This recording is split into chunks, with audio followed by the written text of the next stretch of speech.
शुरुआत में हमें एक औरत दिखाई जाती है जो कि एक बच्चे को जन्म देती है और तभी उसके पिता भी वहां पर आ जाते हैं जिनका नाम होता है जोरेल। क्रिप्टॉन ग्रह एक ऐसा ग्रह था जहां पर बच्चे टेस्ट ट्यूब से पैदा होते थे। वहां पर उनके जन्म से पहले ही उनकी नियति तय कर दी जाती थी।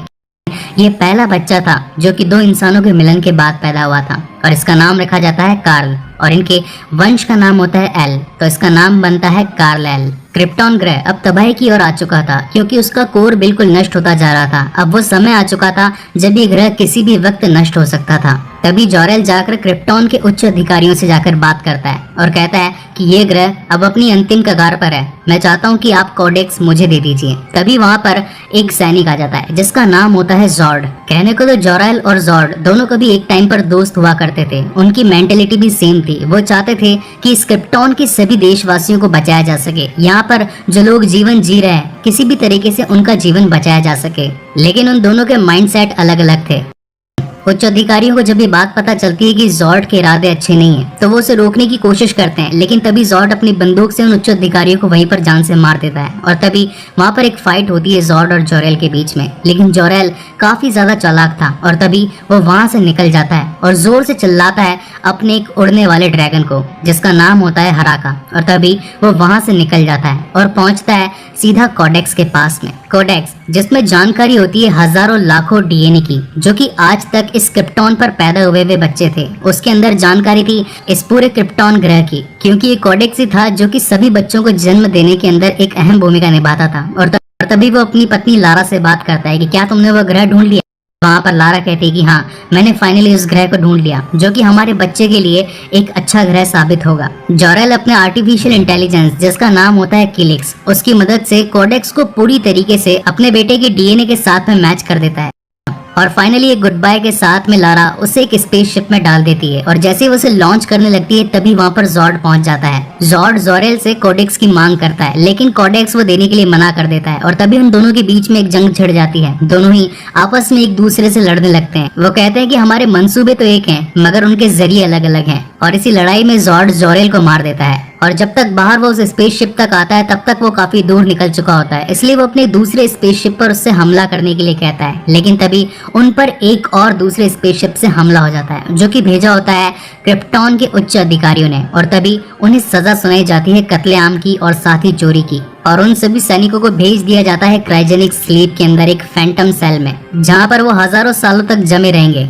जॉर्ड इस बात से काफी गुस्सा होता है, वो उच्च अधिकारियों के खिलाफ था और वो ये कहकर जाता है कि मैं जब वापस आऊंगा मैं तुम सबको मिटा दूंगा और साथ ही कोडेक्स को लेकर एक नई दुनिया बसाऊंगा। एक और कार्लेल का स्पेसशिप धरती पर आ रहा होता है और वहीं दूसरी ओर क्रिप्टॉन पूरी तरीके से नष्ट हो रहा होता है। लारा इस अंत को अपनी आंखों से देख रही होती है मगर वो कुछ भी नहीं कर सकती और देखते देखते क्रिप्टॉन पूरी तरीके से धूल में बदल जाता है। वहीं पर सीन शिफ्ट होता है इस कहानी की प्रेजेंट टाइम में जहां हमें दिखाया जाता है क्लार्क केंट, जिसे हम सुपरमैन के नाम से भी जानते हैं। वो एक पानी के जहाज पर मछलियां पकड़ने का काम करता था और तभी रेडियो पर एक खबर आती है कि पास ही के पेट्रोल ऑफशोर पर आग लग गई है और वहाँ पर कई सारे लेबर्स फंसे हुए हैं। उन सभी को बचाने के लिए उनके पास में कहीं से भी मदद नहीं आ रही होती है और तभी वहाँ पहुँच जाता है सुपरमैन और उन सभी को बचाने के लिए वहाँ का दरवाजा तोड़कर वहाँ पहुँच जाता है और उसी मोमेंट पर वहाँ गवर्नमेंट का एक हेलीकॉप्टर भी पहुँच जाता है। वो एक एक करके सभी को उस हेलीकॉप्टर से ले जाने की कोशिश करते हैं, लेकिन तभी वहाँ पर एक जलता टावर गिरने लगता है और तभी सुपरमैन अपनी सुपर ह्यूमन स्ट्रेंथ के साथ में उस जलते टावर को वहीं पर रोक देता है। इससे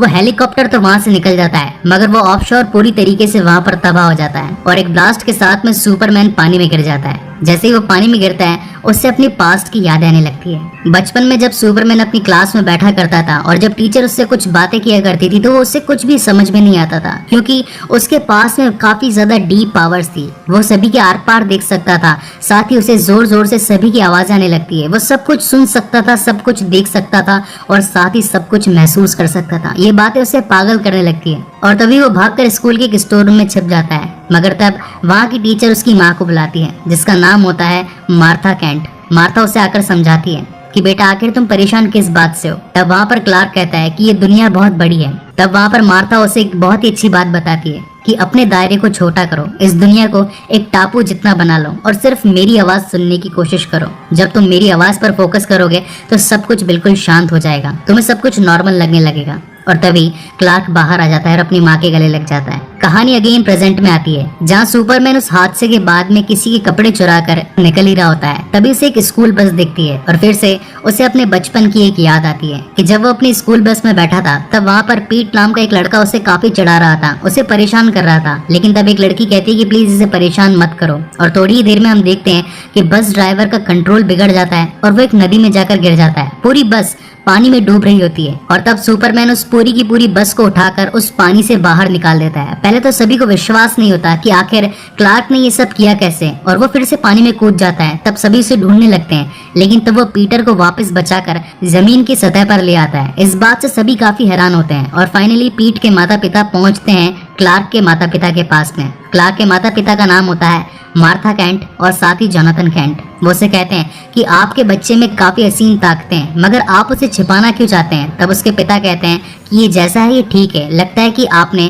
कोई सपना देखा होगा। क्लार्क बाहर बैठे बैठे ये सारी बातें सुन ही रहा होता है और तभी उसके पिता जोनाथन उसके पास में आते हैं और उसे एक बात कहते हैं कि ये दुनिया अभी तैयार नहीं है। People are afraid what they don't understand. इसका मतलब ये है कि वो डरते हैं जिसे वो समझ नहीं पाते। तुम्हारी शक्तियाँ बाकी बच्चों से काफी ज्यादा अलग है, और इसी बात को अगर तुम दुनिया के सामने लेकर आओगे तो दुनिया इस बात को समझ नहीं पाएगी, वो तुम्हें अपना नहीं पाएगी, और एक वक्त ऐसा आएगा जब तुम अपने आप को अकेला पाओगे। इसलिए मैं नहीं चाहता कि तुम अपनी शक्तियों का इस्तेमाल बाकी सभी के सामने करो। एक वक्त आएगा जब तुम अपने आप को साबित करोगे और ये दुनिया तुम्हें अपनाने के लिए तैयार होगी। अब क्लार्क कैंट एक होटल में एक वेटर का काम करने लगता है और तभी उस होटल के अंदर कुछ सैनिक आते हैं जो बात करने लगते हैं कि अंटार्कटिका में उन्हें एक स्पेसशिप मिला है जो कि करीब 20,000 साल पुराना है। न जाने कहां से आया है और न जाने कब से पड़ा है, हमें उसके बारे में तहकीकात करनी होगी। और इस बात को सुनकर सुपरमैन अपनी एक नई राह पर निकल जाता है। वहीं पर सीन शिफ्ट होता है अंटार्कटिका में, जहां पर एक न्यूज रिपोर्टर जिसका नाम होता है लोइस लेन वहां पर आती है और बताती है कि मैं द प्लेनेट नाम के एक न्यूज चैनल से आई हूँ। यहाँ पर कुछ ऐसी गतिविधियां चल रही है जिसके बारे में सरकार और साथ ही आम जनता को पता होना चाहिए, लेकिन वहाँ के जनरल उसे मना कर देते हैं और कहते हैं कि नहीं, यहाँ पर ऐसी कोई भी गतिविधियां नहीं चल रही है। मगर लेन काफी ज्यादा क्यूरियस थी उस अंटार्कटिका में पाए जाने वाले स्पेसशिप के बारे में, और वो रात को निकल जाती है फोटोज क्लिक करने के लिए। और तभी उसकी फोटो में उसे एक शख्स नजर आता है जो कि और कोई नहीं होता, वो होता है क्लार्क कैंट। और वो सोचती है कि आखिर इतनी रात को इतने कम कपड़ों में ये इंसान यहाँ कहाँ घूम रहा है, और तभी वो उसका पीछा करना शुरू करती है। वहीं दूसरी तरफ हमें दिखाया जाता है सुपरमैन जो कि अपनी आंखों की लेजर बीम से एक बड़े से बर्फीले पहाड़ को पिघलाकर उसमें आगे जाने लगता है, और तभी उसे नजर आता है एक बहुत ही बड़ा स्पेसशिप। वो उसके अंदर जाता है और तभी वहाँ के एक आर्टिफिशियल इंटेलिजेंस से उसका वास्ता होता है। उसके गले में एक कमांड की पड़ी होती है जो कि उसके पिता ने ही उसके साथ में भेजी थी, और जब वो देखता है कि उसका शेप भी बिल्कुल सेम है इस स्पेसशिप के अकॉर्डिंग, तो वो उस कमांड की को उसमें एंटर कर देता है। और जैसे ही वो उसे एंटर करता है तो उसे अपने पिता की छवि नजर आती है।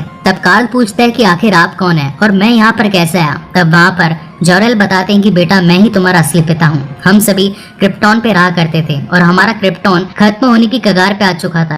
वहीं दूसरी ओर लेन भी उसका पीछा करते करते उस स्पेसशिप में आ जाती है, मगर जैसे ही वो वहाँ पहुँचती है तो वहाँ के आर्टिफिशियल इंटेलिजेंस उस पर हमला कर देते हैं, और तभी सुपरमैन वहाँ पर आकर उससे बचा लेता है। और अगले दिन हम देखते हैं कि वो लेन को वहीं आर्टिक में छोड़कर उस स्पेसशिप के साथ में निकल जाता है। लेन के लिए एक मसीहा बनकर वो वहाँ पर पहुंचा था, और तभी से लेन ने सोच लिया था कि वो इस कहानी को अखबार में छापेगी। और वो जाकर अपने सीनियर रिपोर्टर से बात करने लगती है और उसे कहती है कि मुझे एक ऐसी न्यूज मिली है जो इस पूरी दुनिया में तहलका मचा देगी, एक ऐसा इंसान जो कि हमारी दुनिया से बिल्कुल अलग है। तब वहाँ पर उसका रिपोर्टर कहता है कि मैं ये खबर नहीं छापूंगा, अभी ये दुनिया तैयार नहीं है। उन्हें ऐसा लगेगा कि हमारे बीच में एलियंस रह रहे हैं और वो भी इतने सालों से। ये बात हम पर और हमारी टीम पर खतरा पैदा कर सकती है, इसलिए जितना हो सके तुम इस खबर से दूर ही रहो। मगर लेन ये खबर छापना चाहती थी, और तभी वो एक दूसरे रिपोर्टर से जाकर बात करती है और कहती है कि मेरे पास में कुछ फैक्ट्स हैं जो मुझे मिले हैं उस आर्टिक में, मैं चाहती हूँ कि तुम इन्हें अपने न्यूज़पेपर में और अपने रेडियो में छाप दो। वहीं दूसरी ओर हमें दिखाया जाता है सुपरमैन जिसे अब अपनी पहचान मिल चुकी होती है और वो तैयार होता है अब इस दुनिया के लिए। वो कई ऊंची ऊंची छलांगे लगाता है, अपने आप को उड़ाने की कोशिश करता है, मगर उड़ते उड़ते एक बर्फीली पहाड़ी से टकराकर गिर जाता है। और तभी उसे याद आती है अपने पिता की बात, तुम सबसे अलग, तुम सबसे खास हो और तुम्हें कभी भी डरना नहीं है। तुम्हारे सामने कई चुनौतियां आएगी मगर तुम उन सब के लिए तैयार हो। यहाँ का सूरज तुम्हें हमेशा शक्ति देगा। और तभी सुपरमैन एक और उड़ान भरता है और गोली की तरह पूरे आसमान के बादलों में चीरता हुआ उन्हें वहां से आगे बढ़ जाता है। और तब जन्म होता है एक नए सुपरमैन। सुपरमैन अपनी माँ से मिलने जाता है और जैसे इसकी माँ मार्था उसे देखती है वो काफी खुश हो जाती है। तब सुपरमैन बताता है कि माँ, मैंने अपनी पहचान पा ली है, मुझे पता चल गया है कि मैं कहाँ से आया हूँ, मेरे पिता कौन है और साथ ही ये ग्रह कौन सा है और मैं किस ग्रह से आया हूँ। तो उसकी माँ बहुत खुश होती है, लेकिन उसकी माँ की आंखों में होते हैं खुशी के आंसू, क्योंकि वो नहीं चाहती थी कि क्लार्क उसे छोड़कर चला जाए। लेकिन तब क्लार्क उसके मन को पढ़ लेता है और कहता है, आप परेशान मत होइए, मैं आपको छोड़कर कहीं भी नहीं जाने वाला। इस सीन ने तो एक बार मेरी भी आंखों में आंसू ला दिए थे। वहीं दूसरी ओर यूएस मिलिट्री फोर्स को पता चलता है कि हमारे सैटेलाइट में हमें कुछ तस्वीरें मिली है, कुछ बड़े बड़े स्पेसशिप हैं जो हमारी दुनिया पर आ रहे हैं। और थोड़ी देर बाद में वहाँ की लाइट्स चली जाती है और पूरी दुनिया के सभी टेलीविजन पर एक ही टेलीकास्ट आने लगता है। अंग्रेजों के लिए इंग्लिश में, चाइनीजों के लिए चाइनीज में और साथ ही स्पेन के लोगों के पास में स्पेनिश। एक ही खबर आ रही होती है कि हमारे ग्रह का एक बाशिंदा आपके ग्रह पर काफी सालों से रह रहा है और हमें उसकी तलाश है। अगर आप सभी अपने आप की जान बचाना चाहते हैं तो हमारा बाशिंदा, जिसका नाम है कार्लाइल, आप हमें उसे दे दीजिए और हम आपकी जान बख्श देंगे। और वहीं न्यूज खत्म हो जाती है। अगले दिन इस बात से सभी लोग काफी डर जाते हैं, सभी में अफरा तफरी मच जाती है कि आखिर ये कार्लाइल है कौन, और अगर एलियन है तो इतने सालों तक हमारे बीच में रह कैसे रहा है। और तभी वहाँ पर वही वुड, जिसने कभी लुइस लेन से इस एलियन के बारे में सुना था, वो ये सारी इन्फॉर्मेशन टीवी में दे देता है। और तभी वहाँ पर यूएस मिलिट्री फोर्स FBI के साथ में पहुंच जाती है लेन के घर पर उसे पकड़ने के लिए। इस बात का पता क्लार्क कैंट यानी कि सुपरमैन को भी चल जाता है कि उसे पकड़ने के लिए वहाँ के लोग आ चुके हैं और वो होना हो जरूर जॉड ही होगा। और तभी वो एक चर्च में पहुंचता है, वहाँ के पादरी से बात करने लगता है और कहता है कि न्यूज में जिस एलियन के एलियंस के लिए मिलिट्री फोर्स एलियन के बारे में बातें हो रही थी वो मैं ही हूँ, तो क्या मैं अपने आप को इस दुनिया के लिए हवाले कर दूं? तब वहाँ पर पादरी कहता है कि ये सब कुछ तुम पर डिपेंड करता है। क्लार्क कहता है कि मैं इस काम को करके यहाँ के लोगों का भरोसा तोड़ दूंगा। उन्हें ये पता चलेगा कि काफी सालों से एक एलियन उनके बीच रह रहा है, तो उन सबका विश्वास टूट जाएगा। लेकिन तभी पादरी एक बहुत ही अच्छी बात कहता है। वो कहता है कि लोगों के विश्वास की परख पहले की जाती है, उनसे होने वाले अंजाम के बारे में बाद में सोचा जाता है। और इसी बात से सुपरमैन ये तय कर लेता है कि वो यूएस मिलिट्री के पास जाएगा और अपने आप को सरेंडर कर देगा उन सभी एलियंस के लिए। मिलिट्री फोर्स सुपरमैन को हथकड़ियां पहनाकर अपने पास में एक रूम में लेकर जाती है, जहाँ पर उसका इंटेरोगेशन चालू होता है। उसके सामने बैठी होती है लोइस लेन, और तभी वहाँ पर लोइस पूछती है कि आखिर इस एस का मतलब क्या है। तब वहाँ पर सुपरमैन कहता है कि हमारे ग्रह पर इसे कहते हैं होप, यानी कि उम्मीद।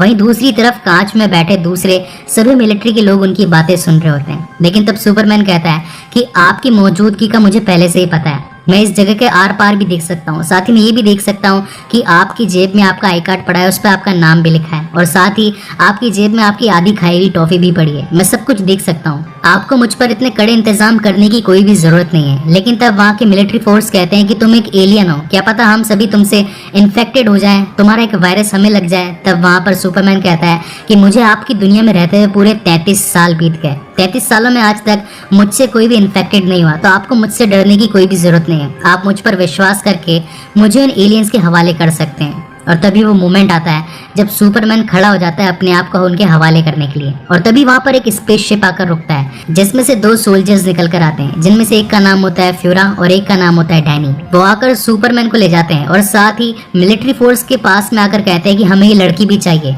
मिलिट्री वाले कहते हैं कि तुमने हमसे एक एलियन मांगा था, तुम्हारी मांगे पूरी हुई।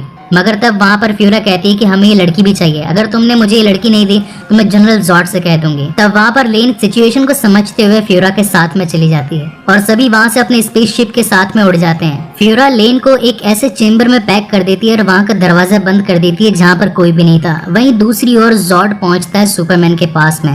सुपरमैन अपने आप को उस स्पेसशिप में पाकर काफी कमजोर महसूस करने लगता है, उसे सांस नहीं आती, उसे खांसी आने लगती है और साथ ही उस खांसी में खून भी निकलने लगता है। तब जॉर्ड कहता है कि तुम इस धरती पर रहकर काफी ज्यादा कमजोर हो चुके हो, तुम्हें अपनी काबिलियत के बारे में पता ही नहीं है, तुम्हें पता ही नहीं है कि तुम आखिर हो कौन। तुम क्रिप्टॉन से आए हो और क्रिप्टॉन इस दुनिया से काफी ज्यादा आगे है। मैं चाहता हूँ कि मैं इस दुनिया पर फिर से क्रिप्टॉन बसाऊं, जिसमें तुम मेरी मदद करोगे। अब मुझे बताओ कि कॉडेक्स कहाँ पर है, जो कि तुम्हारे पिता जॉरेल ने तुम्हारे साथ भेजा था। सुपरमैन कहता है कि उसके पास में कोई कॉडेक्स नाम की चीज नहीं है। तब वहाँ पर जॉर्ड कहता है कि तुम्हारे पिता ने भी यही गलती करी थी। सुपरमैन कहता है कि क्या तुमने मेरे पिता को मारा? जॉर्ड कहता है हाँ, मैंने तुम्हारे पिता को मारा और अब मैं तुम्हें भी जान से मारने वाला हूँ अगर तुमने मुझे कॉडेक्स के बारे में इंफॉर्मेशन नहीं दी। ये दुनिया बहुत ही खास है और मैं अब इस पर एक नया क्रिप्टॉन बसाऊंगा। इंसानी हड्डियों पर एक नया ग्रह खड़ा होगा जिसका नाम होगा न्यू क्रिप्टॉन। लेन को जब फ्यूरा ने उस चेम्बर में पैक किया था, उससे पहले सुपरमैन ने अपनी कमांड की उसके हाथ में रख दी थी और तभी उसे वहाँ पर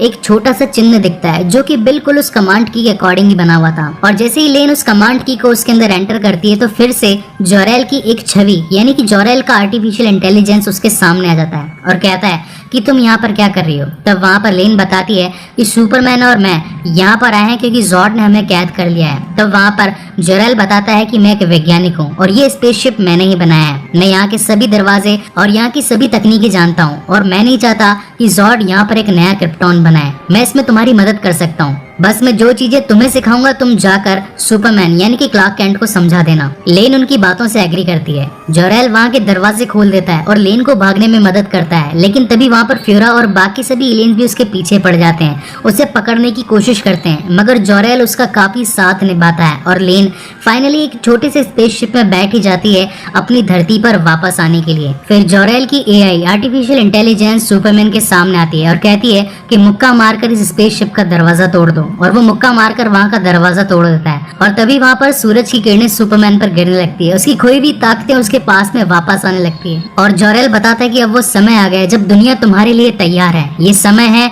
इस दुनिया और तुम्हारी दुनिया को बचाने का। क्रिप्टॉन जहाँ से तुम आए हो और धरती जहाँ पर तुम रहते हो, अब ये बात आ चुकी है तुम्हारे अपनों को बचाने के लिए। जाओ और जाकर लेन की मदद करो और साथ ही जॉर्ड को हरा दो। मैं चाहता हूँ कि तुम उसका विनाश कर दो। लेन का स्पेसशिप काफी तेज गति से धरती पर गिरने लगता है, लेकिन तभी उसके पीछे पहुंच जाता है सुपरमैन और अपनी गोली की रफ्तार से फाइनली उसके पास में पहुंचकर उसके स्पेसशिप का दरवाजा तोड़कर उसे अपनी बाहों में ले लेता है और फाइनली उसे बिल्कुल सेफ वे के अंदर धरती पर ले आता है। वहीं दूसरी ओर सुपरमैन का पीछा करते करते वो भी कैंसर सिटी में वहीं पहुंच जाते हैं जहां पर सुपरमैन पहुंचा होता है और वो उसके घर में आते हैं और उसकी माँ से पूछने लगते हैं कि आखिर वो स्पेसशिप कहाँ है जिसमें सुपरमैन आया था। पहले तो मार्था बताने से इनकार कर देती है, लेकिन वो उसका मन पढ़ लेते हैं और फाइनली उन्हें पता चलता है कि पास ही के एक गोडाउन के अंदर वहां पर स्पेसशिप छुपा है। फ्यूरा उसमें कूदती है और जाकर देखती है कि स्पेसशिप के अंदर क्या कोडेक्स पड़ा है, लेकिन तब उन्हें पता चलता है कि कोडेक्स तो वहां पर है ही नहीं और तब जॉर्ड उसकी माँ को मारने लगता है। लेकिन तभी वहां पर पहुंच जाता है सुपरमैन और जोर का मुक्का मारता है जॉर्ड को और वो काफी दूर जाकर गिरता है। उन दोनों के बीच में एक इंटेंस फाइट हमें दिखाई जाती है और इसी लड़ाई के बीच के अंदर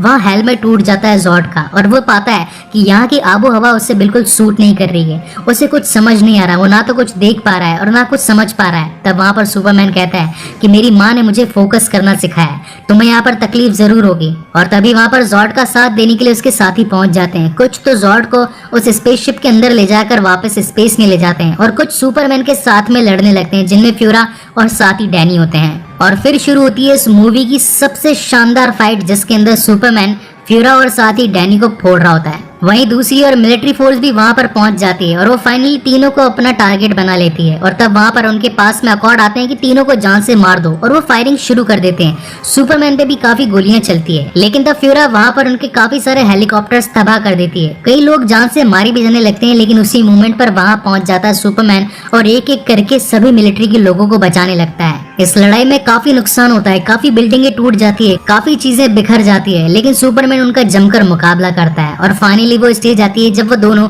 वहां से भाग जाते हैं और तभी वहां पर पूरी मिलिट्री सुपरमैन को देखती है। वो अपनी बंदूक के नीचे कर देती है और तब पता चलता है सुपरमैन को कि अब वो वक्त आ गया है जब उसे अपनी काबिलियत लोगों को दिखाने का मौका मिला।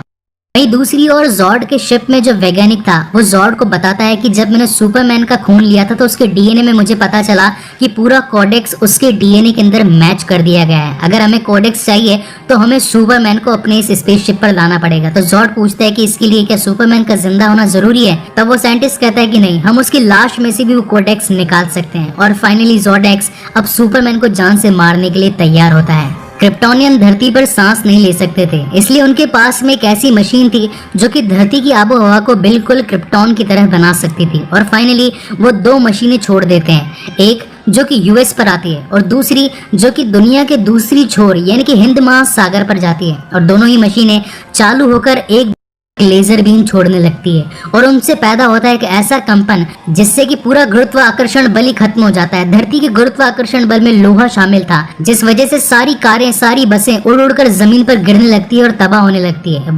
तभी लेन पहुंच जाती है यूएस मिलिट्री के पास में और बताती है कि मुझे पता है कि इन मशीनों को तबाह कैसे किया जाएगा। मुझे ये सब कुछ बातें सुपरमैन के पिता जोरेल ने बताई। सुपरमैन के पास में उसके गोडाउन में एक स्पेसशिप पड़ा है जिसमें वो क्रिप्टॉन से इस धरती पर आया था। अगर हम उस स्पेसशिप को उनकी मशीन से टकरा दें तो वो उनकी मशीन नष्ट हो सकती है, मगर ये 2 मशीनें, आखिर हम इनका सामना कैसे करेंगे। मगर तभी वहां पर पहुंच जाता है सुपरमैन और वो कहता है कि मैं दक्षिणी हिंद महासागर के पास में जाकर एक मशीन को तबाह करता हूँ और वहीं दूसरी मशीन के ऊपर आप मेरे स्पेसशिप को फेंक देना, जिससे कि दोनों मशीनें तबाह हो जाएगी और धरती पर जो कंपन पैदा हुआ है वो भी खत्म हो जाएगा। ये कहकर सुपरमैन गोली की रफ्तार से वहां से निकल जाता है और सीधा 2 मिनट के अंदर पहुंच जाता है दुनिया की दूसरी छोर पर, जहां पर हिंद महासागर के पास में वो मशीन स्टैब्लिश हुई थी और वो अपनी पूरी शक्ति लगा देता है उस मशीन को तोड़ने में। वहीं दूसरी ओर लेन और साथ ही यूएस मिलिट्री फोर्स भी पहुंच जाती है उस स्पेसशिप के साथ में दूसरी मशीन को तबाह करने के लिए। मगर उसी बीच फ्यूरा वहां पर पहुंच जाती है और उनका जमकर सामना करने लगती है। लेकिन फाइनली यूएस मिलिट्री का वही आर्मी मैन जिसने एक बार पहले भी फ्यूरा का सामना किया था, और तब वो कहता है कि फर्ज के लिए फना होना फक्र की बात होती है, और तभी वो अपने हवाई जहाज को उनकी मशीन से टकरा देता है, जिससे वो दूसरी मशीन भी वहीं पर ध्वस्त हो जाती है। मगर उस हवाई जहाज से लेन गिरने लगती है और तभी वहां पर सुपरमैन पहुंच जाता है और गोली की रफ्तार से जाकर उसकी जान बचा लेता है और धरती पर आता है। अब दोनों मशीनें खत्म हो चुकी थी, सब कुछ शांत हो चुका था। सबको ऐसा लगने लगता है कि अब पूरा माहौल ठीक हो चुका है, अब यहाँ पर हमारे ऊपर कोई भी खतरा नहीं मंडरा रहा। लेकिन एक खतरा अभी भी था, वो था जॉर्ड। और तभी जॉर्ड वहां पर पहुंच जाता है और सुपरमैन से कहता है, मैंने क्रिप्टॉन को बचाने के लिए अपनी पूरी जिंदगी दी है, वहाँ के लोगों और वहाँ की जाति को बचाना ही मेरा काम था, लेकिन तुमने यहाँ पर आकर मेरा सारा काम बिगाड़ दिया, मेरे स्पेसशिप को तबाह कर दिया जिसके अंदर कोडेक्स की पूरी इन्फॉर्मेशन थी, वो सारा डीएनए जिससे कि पूरा क्रिप्टॉन फिर से बसाया जा सकता था, मगर तुमने वो सब कुछ तबाह कर दिया, अब तुम मेरे हाथ से नहीं बचोगे। और तभी वहां पर सुपरमैन और जॉर्ड के बीच में एक और तगड़ी फाइट हमें दिखाई जाती है। तकरीबन आधे घंटे चलने वाले इस आइकॉनिक फाइट बैटल को एक्सप्लेन करके मैं आपके इस सीन का मजा किरकिरा नहीं करना चाहता, इसलिए मैं चाहता हूँ कि ये फाइट सीक्वेंस आप खुद ही देखें। इस फाइट के एंड में जॉर्ड अपना असली रूप दिखाता है और बताता है कि मैं भी वहाँ का एक सच्चा सैनिक हूँ, मैंने अपनी तालीम वहाँ पर लड़ते हुए बिताई है, तुमने अपनी तालीम कहाँ ली है? खेतों में। और तभी वहाँ पर एक बार फिर से उन दोनों के बीच में एक तगड़ा, लेकिन सुपरमैन भी कम नहीं था, वो उसे मारता मारता एक बिल्डिंग के अंदर पहुंचा देता है। सुपरमैन जैसे ही जॉर्ड को खत्म करने लगता है, मगर वो अपनी आंखों से रेस छोड़ देता है। उसकी आंखों की रेस से वहाँ खड़ी एक फैमिली पर उसका असर होने ही वाला होता है। सुपरमैन उसे रोकने की बहुत कोशिश करता है कि नहीं तो मासूम लोगों की जान नहीं लोगे, लेकिन जॉर्ड उसकी बात नहीं मानता और अपनी लेजर से उन्हें बस मारने ही वाला होता है। लेकिन फाइनली सुपरमैन उसकी गर्दन तोड़कर उसे वहीं पर जान से मार देता है और फिर जोर से चिल्लाता है क्योंकि उसने एक इंसान की जान ली। वो अपनी शक्तियों के साथ में किसी की जान नहीं लेना चाहता था और पहली बार उसने अपनी शक्तियों के साथ में किसी का खात्मा किया था, मगर ये करना जरूरी था इंसानी जाति और सभी मासूम लोगों के लिए। और फाइनली ये फाइट यहीं पर खत्म होती है। अगले सीन में हमें दिखाए जाते हैं जनरल कमांडर जो कि रोड पर जा रहे होते हैं और तभी उनके सामने स्पेस का एक सैटेलाइट आकर गिरता है और तब सुपरमैन भी वहां पर पहुंच जाता है और तब मिलिट्री फोर्स से कहता है कि आप मेरे ऊपर यूं ही नजर नहीं रख सकते, क्योंकि मैं अपनी लाइफ को इंडिपेंडेंट जीना चाहता हूँ, मैं गवर्नमेंट के रूल्स के अकॉर्डिंग अपनी लाइफ को नहीं जीना चाहता, इसलिए मैं चाहता हूँ कि आप मेरे ऊपर किसी भी तरह की नजर ना रखें। और अगर अगली बार आपने फिर से मेरे ऊपर नजर रखी तो जिस तरीके से इस बार मैंने 150 करोड़ का हवाई जहाज तोड़ा है, मैं आपकी और भी तोड़ता जाऊंगा। और ये कहकर वहां से निकल जाता है सुपरमैन यानी कि क्लार्क कैंट, जो कि आज तक अपनी लाइफ जीता हुआ था दूसरे लोगों की पहचानों पर। कभी वेटर बनता था तो कभी न्यूज़पेपर जर्नलिस्ट और कभी वाटरशिप क्रू मेंबर, और फाइनली वो पहुंचता है एक न्यूज रिपोर्टर की जॉब के लिए। तब वहां पर लुइस लेन उसका स्वागत करती है और कहती है, Clark Kent welcome to the new planet. और इसी के साथ ये मूवी यहीं पर खत्म होती है।